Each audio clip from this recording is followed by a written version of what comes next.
Morning student, आज हम लोग डिस्कस करने वाले हैं geometrical meaning of dy by dx का। वीडियो स्टार्ट करने से पहले आप इसको सब्सक्राइब कर लें और बगल में जो बेल बटन है, घंटी का जो बटन है उसे दबा दें, घंटी ही दबाएं। Geometrical meaning of dy by dx। Geometrical meaning of dy by dx क्या है?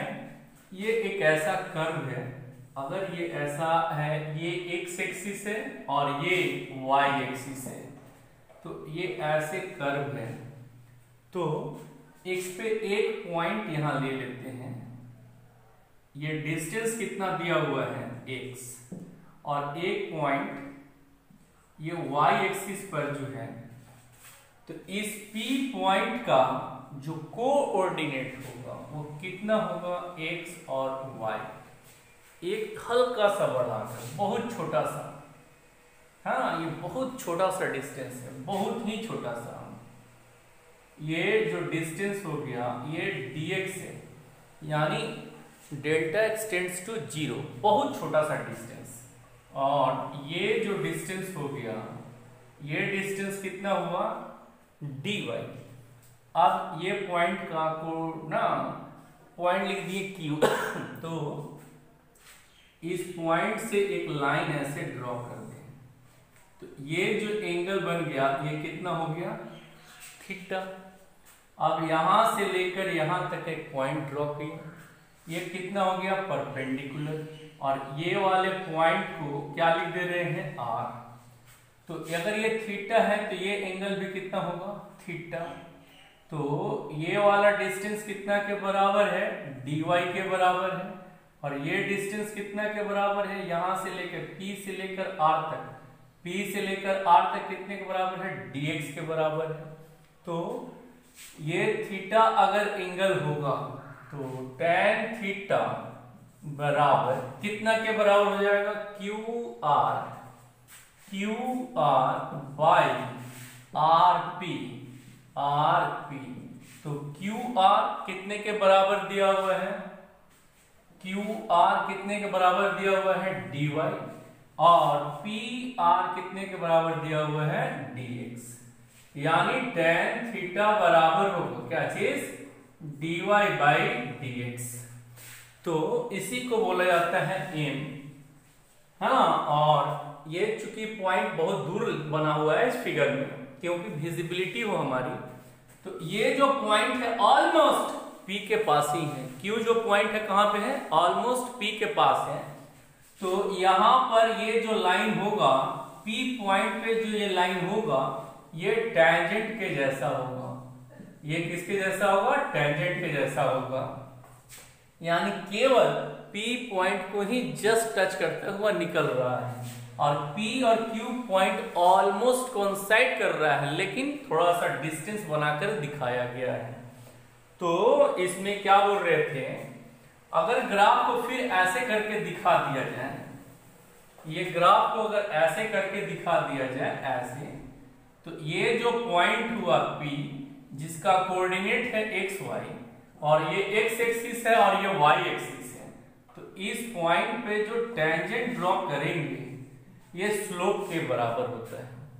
यानी dy by dx slope of the tangent, slope of the tangent at a given point on a curve। ये कर्व है, उस पर ये tangent है, ये टेंजेंट का जो स्लोप होता है इसी को कहा जाता है dy बाई dx।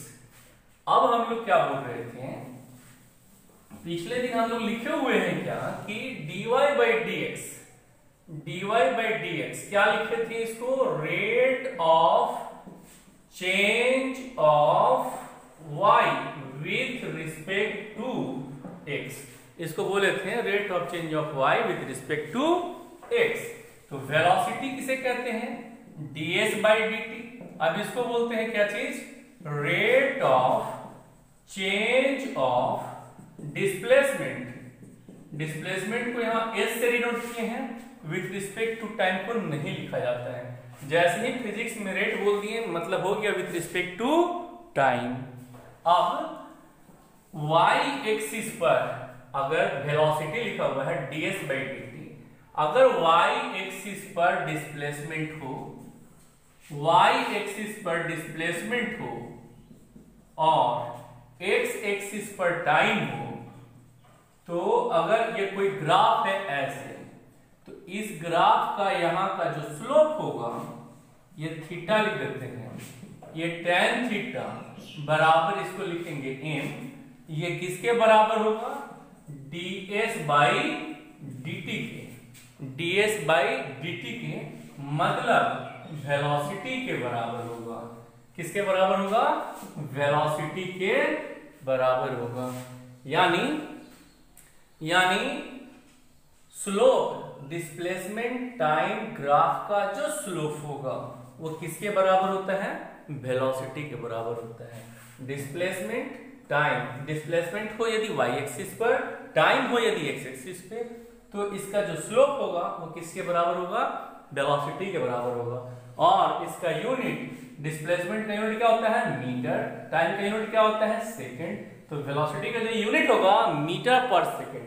ये नहीं सोचिएगा कि tan थीटा आ गया 30 डिग्री, तो tan 30 का वैल्यू 1/√3, इसका कोई यूनिट नहीं होगा, इसका यूनिट होगा वो कितना होगा, मीटर पर सेकंड। अगर मान लीजिए अगर ऐसे दिया हुआ रहता, एक्सेलरेशन लिखा हुआ रहता, तो एक्सेलरेशन को क्या चीज से डिनोट करते हैं, a से, तो एक्सेलरेशन बराबर क्या होता है, dv बाई dt। अब इसको बोलिएगा क्या, rate of change of velocity. Velocity को क्या चीज से डिनोट करते हैं, v से। वेलोसिटी को कैसे डिनोट करते हैं, v से। अगर वेलोसिटी हो y एक्सिस पर और x एक्सिस पे टाइम हो, तो इसका जो स्लोप होगा ये लिखेंगे dv बाई dt के बराबर, और ये किसके बराबर होता है, एक्सेलरेशन के बराबर होता है। ये किसके बराबर हो जाता है, एक्सेलरेशन के बराबर होता है। तो वेलोसिटी हुआ इधर, टाइम इधर, तो इसका जो स्लोप होगा वो किसके बराबर होगा, वेलोसिटी के बराबर होगा। अगर फोर्स लिखा हुआ रहता, पिछले दिन फोर्स भी लिखे हुए थे पिछले वीडियो में, तो फोर्स किसे कहते थे, dp बाई dt। इसको क्या बोले थे, rate of change of momentum, rate of change of momentum with respect to time. तो मोमेंटम को p से डिनोट करते हैं, विथ रिस्पेक्ट टू टाइम नहीं लिखते हैं। रेट का मतलब हो गया विथ रिस्पेक्ट टू टाइम। अब ऊपर की ओर क्या हो गया हम लोगों का, p मतलब क्या है, मोमेंटम। तो ये जो स्लोप होगा, ये टाइम है, तो यही जो स्लोप होगा यहाँ p, यही किसके बराबर होगा, फोर्स के बराबर होगा। ये फोर्स के बराबर होगा। यानी मोमेंटम अगर y एक्सिस पे, टाइम अगर x एक्सिस पे, तो इसका जो स्लोप होगा वो किसके बराबर होगा, मोमेंटम के बराबर होगा। अगर फोर्स का डेफिनेशन कोई पूछ दे तो क्या बोलेगा, it is the slope of momentum and time in which momentum is taken on y axis and time is taken on x axis. अब ऐसा ग्राफ अगर दिया हुआ रहे, अगर ऐसा ग्राफ दिया हुआ रहे, ये x एक्सिस है, ये y एक्सिस है, अगर ऐसा ग्राफ दिया हुआ रहे, तो ये थीटा है, ये थीटा का वैल्यू लेस देन 90 डिग्री है, तो थीटा अगर 90 डिग्री से छोटा हो, अगर if theta is less than 90 degree, then slope is positive. Slope जो होगा वो कैसा होगा, पॉजिटिव होगा, पॉजिटिव स्लोप। पॉजिटिव स्लोप का मतलब क्या हुआ, tan थीटा बराबर m बराबर dy बाई dx, और ये क्या हो जाएगा, पॉजिटिव स्लोप। ये होगा हम लोगों का पॉजिटिव स्लोप। अगर ग्राफ ऐसा दिया हुआ हो, अगर ग्राफ ऐसा दिया हुआ हो, ग्राफ ऐसा दिया हुआ रहे, तो यहां पे एक पॉइंट ले लेते हैं, ये ऐसे ग्राफ है, ये एक पॉइंट ले लेते हैं और इस पॉइंट पे टेंजेंट ऐसे ड्रॉ कर देते हैं। मान लीजिए टच किया हुआ है, ये टेंजेंट हो गया और ये ग्राफ है हम लोगों का, इस तरह का ग्राफ आ रहा है। तो इस समय ये जो थीटा होगा ये क्या होगा 180 डिग्री से तो छोटा है बट 90 डिग्री से ये बड़ा है। तो tan थीटा का वैल्यू 90 डिग्री से बड़ा और 180 डिग्री से छोटा जब होता है तो tan थीटा का मान क्या होता है निगेटिव। tan 120 का वैल्यू, tan 135 का वैल्यू, tan 150 का वैल्यू, tan 180 का वैल्यू, ये जैसे जैसे उधर जाएंगे वो सब निगेटिव होगा। तो यहाँ पे m बराबर लिख देंगे क्या चीज tan थीटा। ये स्लोप हुआ इस स्ट्रेट लाइन का इस पॉइंट पर जहां पे कोऑर्डिनेट दिया हुआ है क्या चीज x एक्सिस। तो यहाँ पे स्लोप जो होगा वो क्या होगा निगेटिव होगा, यानी dy by dx का जो वैल्यू आएगा dy by dx का जो वैल्यू होगा वो निगेटिव होगा। अब अगर ऐसा दिया रहे, अगर ऐसा दिया रहे, अगर ग्राफ ऐसा दिया हुआ रहे, ग्राफ ही ऐसा हो स्ट्रेट लाइन, तो थीटा अगर ये y एक्सिस है और ये x एक्सिस है तो ये थीटा ये क्या हो गया हम लोगों का कांस्टेंट। ये क्या है स्ट्रेट लाइन। अगर स्ट्रेट लाइन है तो dy by dx ये बराबर क्या होता है tan थीटा और ये कैसा वैल्यू हो गया हम लोगों का कांस्टेंट, यानी इसमें स्लोप नहीं चेंज कर रहा है। tan थीटा कांस्टेंट, इसका मतलब इसमें स्लोप चेंज नहीं कर रहा है और ये 90 डिग्री से छोटा है तो कैसा स्लोप होगा पॉजिटिव स्लोप होगा। ये 90 डिग्री से छोटा है तो कैसा स्लोप होगा पॉजिटिव स्लोप होगा। अगर ऐसा ग्राफ दिया हुआ रहे, अगर ग्राफ ऐसा दिया हुआ रहे तो इसमें ये थीटा हो गया, ये थीटा क्या है, ये थीटा क्या है less than 180 degree but greater than 90 degree. तो dy by dx tan theta और ये भी कांस्टेंट है, यहां से लेकर यहां तक ये जो एंगल है ये क्या है हम लोगों का कांस्टेंट है और ये क्या होगा निगेटिव। ये कैसा होगा निगेटिव। ये स्लोप इसी को m से डिनोट करते हैं और इसको बोला जाता है slope, slope of straight line. ये हम लोगों को कैसा लाइन है स्ट्रेट लाइन। तो स्ट्रेट लाइन का स्लोप कांस्टेंट है और कैसा है निगेटिव है। अगर एक तो एग्जांपल अब देख लेते हैं, एक तो एग्जांपल देख लेते हैं। ऐसे दिया हुआ रहे y इज इक्वल टू, या फिजिक्स का हम लोग लिखते हैं डिस्प्लेसमेंट बराबर दिया हुआ है, मान लीजिए 3t square, displacement is equal to दिया हुआ है 3t स्क्वायर। तो s और t के बीच के ग्राफ को ड्रॉ करना है आपको। तो कैसे ग्राफ ड्रॉ कीजिएगा, ऐसे एक पॉइंट ले लेते थे, ऐसे यहां t और यहां s। तो t का वैल्यू को पहले लिखते थे कितना 0, तो उस समय s का जो वैल्यू होता था वो कितना होता था 0। वैसे ही अगर t का वैल्यू लिखते थे 1 तो इसका वैल्यू कितना हो गया 3।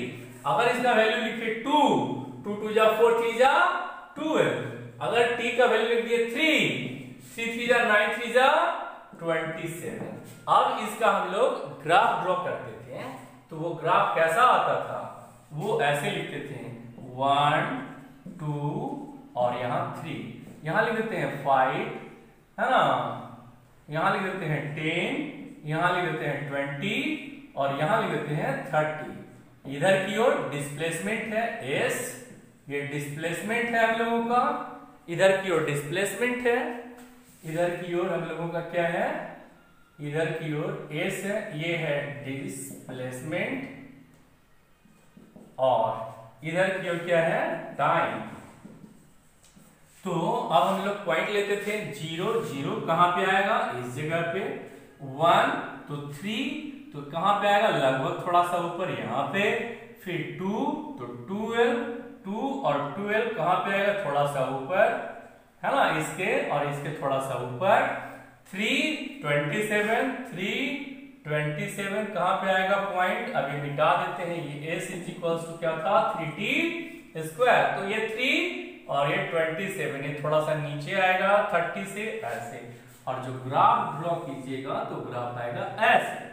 तो इसका जो स्लोप होगा, इसका जो स्लोप होगा वो कैसा स्लोप होगा पॉजिटिव या negative. Theta less than 90 degree है तो वेलोसिटी जब लिखिएगा, ये डिस्प्लेसमेंट टाइम ग्राफ का जो वेलोसिटी लिखिएगा वो कितना के बराबर होगा, ds बाई dt।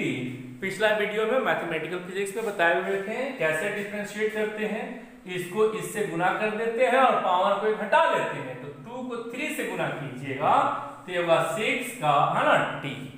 तो इतना के बराबर होगा वेलोसिटी, और वेलोसिटी 6t के बराबर हुआ। इसका मतलब क्या है, जैसे जैसे t का वैल्यू को बढ़ाइएगा वैसे वैसे वेलोसिटी भी बढ़ता चला जाएगा, वेलोसिटी इंक्रीज करेगा। यानी इसका जो स्लोप है इसी को m बोलते हैं, इसका जो स्लोप है धीरे धीरे क्या होता चला जाएगा, बढ़ता चला जाएगा।